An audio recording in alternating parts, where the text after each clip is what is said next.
ایک شخص عمیر یا بلال نے رسول اللہ صلی اللہ علیہ وسلم سے پڑی ہوئی چیز کے بارے میں دریافت کیا۔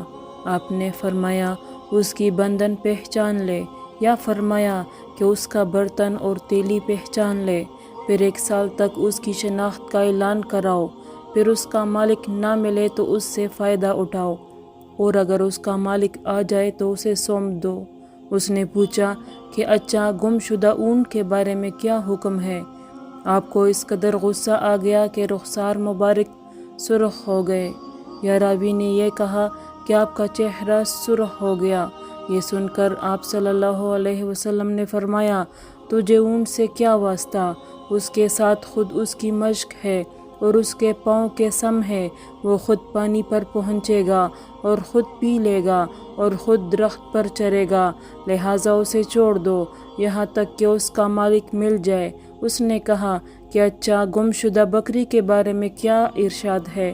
آپ نے فرمایا وہ تیری ہے یا تیرے بھائی کی، ورنہ بھیڑیے کی غذا ہے۔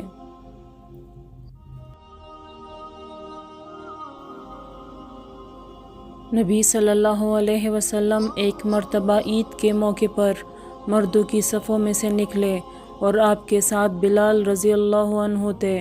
آپ کو خیال ہوا کہ عورتوں کو خطبہ اچھی طرح نہیں سنائی دیا، تو آپ نے انہیں علیحدہ نصیحت فرمائی اور صدقے کا حکم دیا۔ یہ واز سن کر کوئی عورت بالی اور کوئی عورت انگوٹھی ڈالنے لگی، اور بلال رضی اللہ عنہ اپنے کپڑے کے دامن میں یہ چیزیں لینے لگے۔